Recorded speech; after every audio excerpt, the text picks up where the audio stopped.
राधे राधे दोस्तों, आपका फिर से स्वागत है मेरे YouTube चैनल राधे श्याम में। आज हम आपको एक नया अध्याय, एक नया पुराण सुनाएंगे। सुनाने से पहले मेरी आप सबसे विनती है कि आप मेरे चैनल को लाइक, सब्सक्राइब और शेयर करना ना भूलें, ताकि हम आपके लिए नई नई कथाएं और पुराने ला सकें। चलो आइए शुरू करते हैं।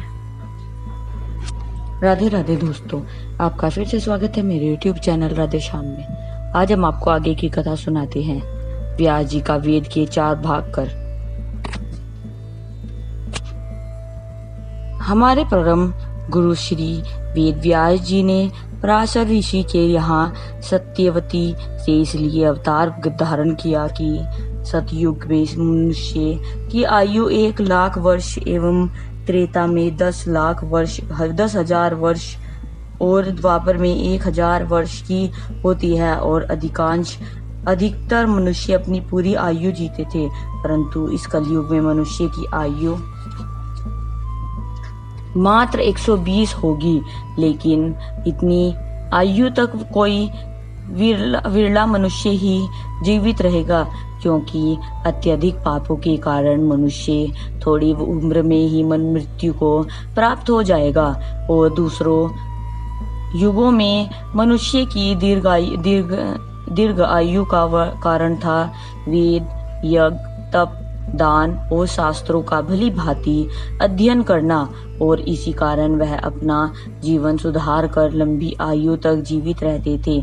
लेकिन कलयुग में अल्प आयु होने से मनुष्य शास्त्रों का पूर्ण अध्ययन नहीं कर सकेगा, एवं इस अल्प काल में अधर्म एवं लोभ, झूठ, पाखंड में पड़कर सुख से वंचित रहेगा। जे सदैव स्त्री एवं पुत्रों के मोह में मग्न रहकर कभी परलोक के विषय में नहीं सोचेगा। इसलिए इस कलयुग के प्राणियों को भवसागर से पार उतारने का कोई सरल उपाय बताना चाहिए।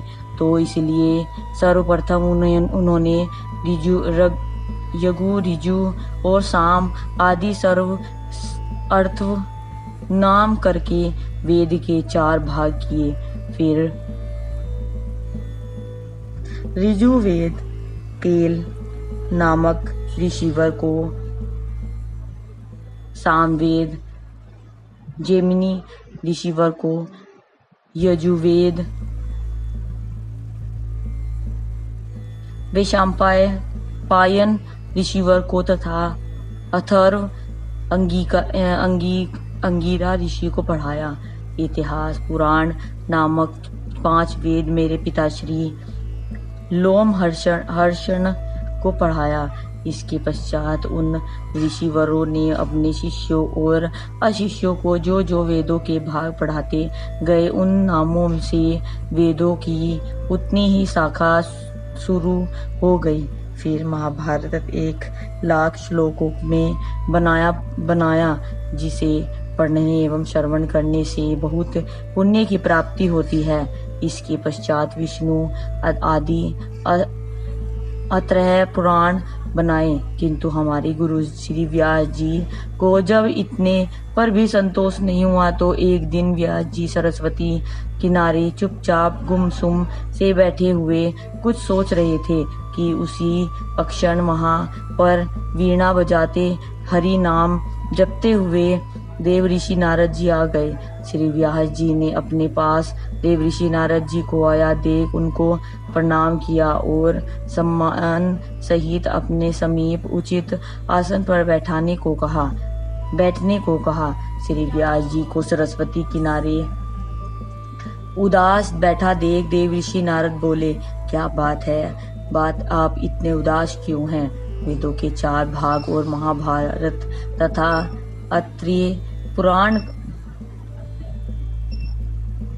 17 पुराण बनाने पर भी आपके मन को शांति नहीं मिली है। इतनी आश्चर्य की बात है। देवऋषि द्वारा मन की सब बातें जान लेने पर श्री व्यास जी देवऋषि नारद जी से बोले, हे मुनिवर, आप रात दिन हरि कीर्तन में मग्न रहकर इस जगत में भ्रमण करते रहते हैं। आप मुझे ऐसा कोई उपाय बतलाइए जिससे मन को शांति प्राप्त हो। श्री व्यास जी की बात सुनकर देवऋषि नारद जी बोले, हे व्यास जी, आपने महाभारत और 17 पुराण को तो अवश्य बना दिया है, लेकिन उनमें गुणगान तो सिर्फ नाम मात्र को है। बाकी समस्त युद्ध, यज्ञ, तीर्थ, व्रत, दान तथा संसारी जीव का वर्णन है।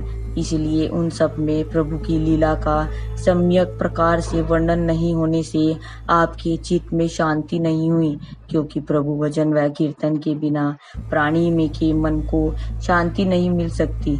इसलिए श्री व्यास जी, अब आप ऐसा पुराण बनाए जो प्रभु के गुणा अनुवाद से भरपूर हो, जिसे पढ़ने व श्रवण करने से प्राणी संसार के सुख भोग कर अंत में वैकुंठ धाम चला जाए। क्योंकि कलयुग में प्राणी को भव सागर से पार उतारने के लिए सिर्फ हरि कीर्तन व भजन ही एकमात्र सहारा है। श्री व्यास जी, आप अपने अन्य पुराणों में यज्ञ, दान, तीर्थ, व्रत, नियम आदि प्रभु प्राप्ति के अनेकों साधन बताए हैं, परंतु वे समस्त मार्ग प्राणियों के लिए बहुत ही कठिन है। इसलिए समस्त प्राणियों के कल्याण हेतु उनको आवागमन के बंधन से मुक्ति पाने तथा मन की शांति के लिए किसी ऐसे ग्रंथ का निर्माण करो जिसमें प्रभु के गुणों का संपूर्ण रूप से वर्णन हो। मैं आपको अपने पूर्व जन्म की कथा सुनाता हूँ, ध्यान लगाकर सुनो। मैं पिछले जन्म में एक दासी के घर पैदा हुआ था।